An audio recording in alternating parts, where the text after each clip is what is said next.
Sot intervrim nga Flegjio ka një fjalë rast.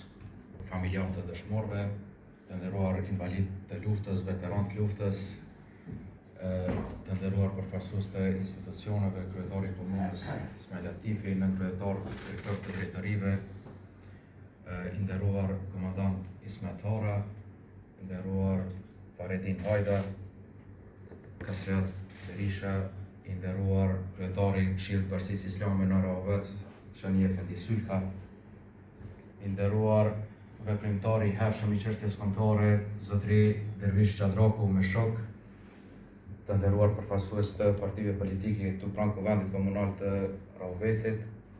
Sot jemi mbledhur këtu për të përkujtuar e nderuar një nga ditët më krenare të historisë, ditën e çlirimit të komunës sonë Rahovecit. Është dita kur gjaku i bijave më të mira të këtij vendi u bë themel i lirisë që e gëzojmë sot. Është dita kur shpirti liridashës i popullit tonë triumfoi mbi pushtuesin dhe kur sakrifica e paimagjinueshme e shumë brezave u shndrua në fitore.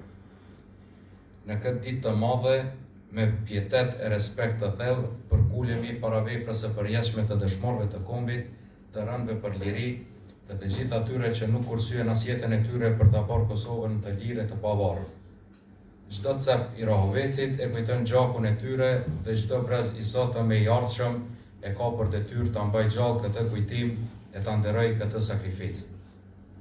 I nderuar kryetari i komunës së Leposaviqit, Lulzim Hetemi, falënderit që na keni nderuar sot në këtë ditë të çmueshme për komunën tonë, me marrë pjesë këtu bashkë me ne në këto aktivitete dhe në këtë seancë solene. Komuna jonë Rahoveci dha shumë për luftën çlirimtare.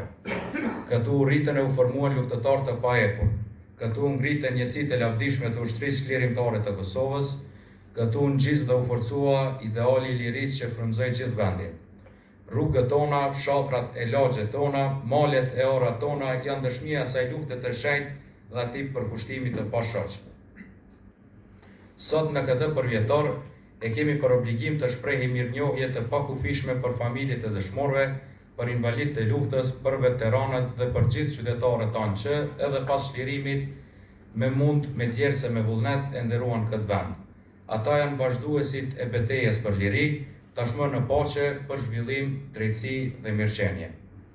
Nuk guxojmë të harrojmë as civilët e pafajshëm që ranë në këtë tokë, ata që u vranë e u masakruan mizërisht nga forcat pushtuese, por që me jetën e tyre na obliguan që kurrë mos lejojmë të na përsëritet e kaluara e hidhur. Në këtë ditë, le të reflektojmë edhe për të sotmen e të ardhmen tonë.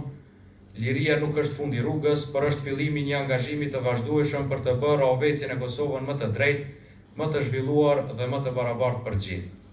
Çdo ditë e jona duhet të jetë një kontribut për të përmbushur amanetin e dëshmorëve, një shtet me dinjitet ku sundon ligji, ku të rinjt e treja të shohin shpresë dhe ku të moshuarit gëzojnë respektin që meritojnë.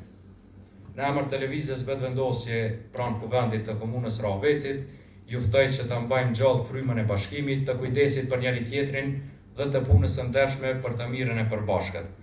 Kjo është mënyra më e mirë për të nderuar të kaluarën tonë heroike dhe për të ndërtuar një të ardhme që na bën krenar. Sot duhet lëm anash qëllimet tona politike, kohjet tona politike, sot duhem të jemi më të bashkuar me njëri tjetrin për të llogaritur kontributin e secilit, veçmas dhe të jemi një zë drejt qëllimit ton për fuqizimin e vendit ton, po edhe për zhvillimin e komunës sonë. Lavdi të përjetshme dëshmorëve të kombit, nderim të veçantë të gjithë atyre që dhanë gjithçka për këtë liri, nderim të veçantë të gjithë luftëtarëve të ushtrisë çlirimtare të Kosovës. Mos u harroft kur emri juaj në historinë e Republikës sonë. Urimet dita e çlirimit të komunës sonë.